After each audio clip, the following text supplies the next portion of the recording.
I'm Dr. Silva, and I'm here to tell you about Celexa, citalopram, and Lexapro, escitalopram. And I'm going to talk about these two medications together because they're essentially the same medicine. They're almost the same medication. There's a little bit of an important difference between them. But Celexa is the racemic mixture of escitalopram and R-citalopram. And so without getting too bogged down in organic chemistry, this is actually fascinating.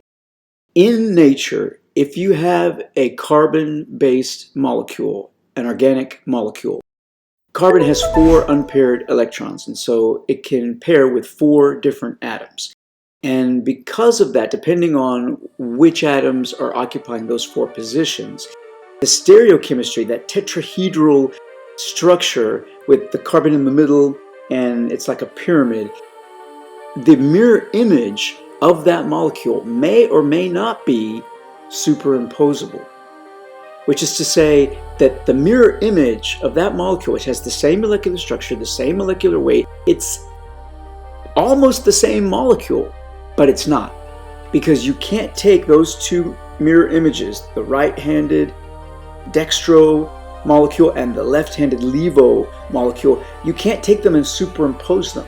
They're actually 2 different molecules in nature. And the significance of that is that they interact differently with other physical structures, such as receptors, which are usually proteins. And the implications in biochemistry are far, far-reaching. The reason that we can't eat grass is because cellulose and starch differ in the stereochemistry of the bonds between the carbon units.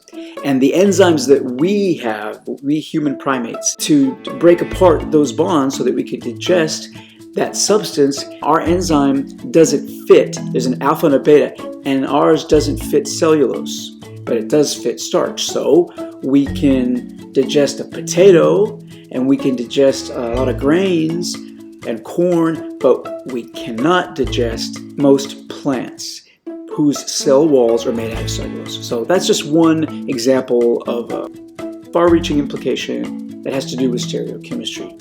Another has to do with pharmacology and especially psychopharmacology. And in this case, the right-handed molecule is inactive. It's only escitalopram that is active at the receptors.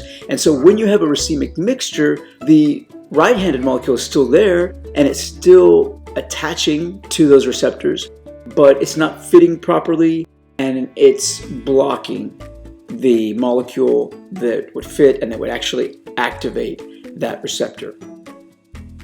So that's a simplistic way of explaining it, but you can think of Lexapro almost as a purified form of citalopram because it's only the S-citalopram, hence the name. These medications are the most selective SSRIs. They're very well tolerated and they have, in general, fewer side effects than the other agents because they're so selective. As a matter of fact, escitalopram has no other significant pharmacologic properties. Celexa has mild antihistaminergic properties, antihistamine properties, which might make it a little bit more sedating than Lexapro. Lexapro has no significant drug-drug interactions. It's very well tolerated, and the pair have fewer side effects in general than other SSRIs, including sexual side effects. The FDA has approved Celexa as an antidepressant, but it's also an excellent anxiolytic agent, and in fact, I tend to think of SSRIs as primarily anxiety-reducing, quote-unquote, antidepressants. And so both of these medications are excellent for generalized anxiety disorder and OCD and social anxiety and PTSD and the gamut of anxiety syndromes. Lexapro is actually approved for major depressive disorder in patients ages 12 and older and generalized anxiety disorder in patients ages 7 and older. So there's a little bit more evidence for Lexapro, but Celexa contains Lexapro. Approximately half of a racemic mixture of Celexa, you're going to have Lexapro in there. And so it would be silly to say that it's not effective for anxiety. However, Lexapro can be more than twice as potent. So, for example, a 10 milligram dose of Lexapro could be equal to a 40 milligram dose of Celexa with fewer side effects. The FDA has warned that Celexa should not be dosed in doses greater than 40 milligrams because of electrocardiographic abnormalities.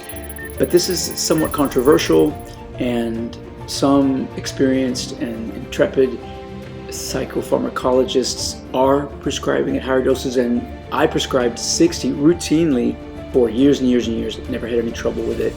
I think that some patients need 60. They have a larger volume of distribution. We're going for anxiety symptoms that can be more stubborn, and so it's unfortunate that the FDA has warned that we really shouldn't be using more than 40 milligrams of Celexa and more than 20 milligrams of Lexapro. In the elderly, you would use even lower doses.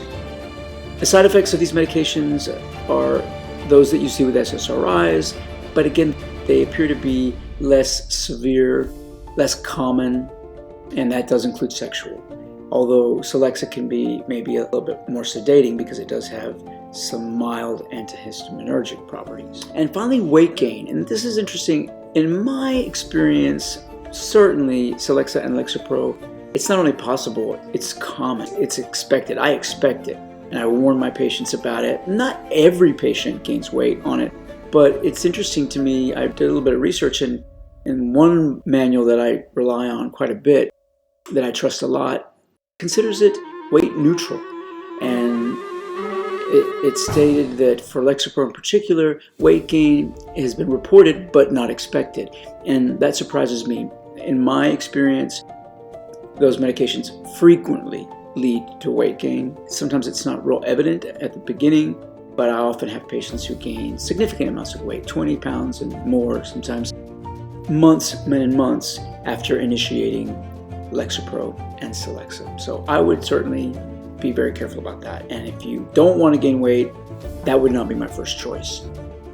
It would be my first choice in an elderly patient because it's so well tolerated. It would be my first choice in a person who isn't so much concerned about weight gain, but is very concerned about sexual dysfunction. That would be another niche. So a lot of gentlemen who are less concerned about weight gain. They're good medications. They're good medications.